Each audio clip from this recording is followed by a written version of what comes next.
narinig niyo na ba yung broken window theory?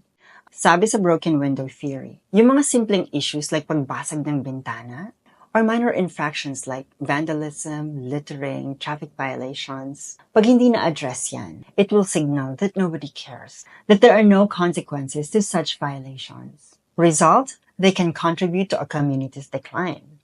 Kasi daw, ang visible signs of neglect act as a signal to people that there is no routine monitoring.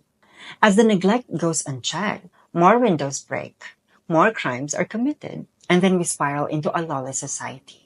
Violent crimes become normal. Kung broken windows lang pag-uusapan, marami tayo sa Philippines. As a lawyer, masasabi ko, sagana naman tayo sa batas. Kulang lang sa implementation. Mahirap din magsampa ng kaso. Mataas ang quantum of proof. Kaya sitting pretty ang mga kriminal. Ang pinakamalala, pulisya at gobyerno mismo ang sangkot sa katiwalian. Kaya nakakahiyang i-prosecute ang isang taong nagnakaw lang ng corned beef. Samantalang ang nangulimbat ng bilyones ay pinakawalan lang. Kung susundin ang broken window theory, if we pay attention to small crimes, there will be no need for mass executions. Yung simpleng violation of right-of-way or pag-counterflow, patawan na ng death penalty. Charot lang. Take note, ang mga Pilipino marunong naman talaga sumunod sa batas. Lalo na kapag nasa ibang bansa dahil takot sa malaking multa.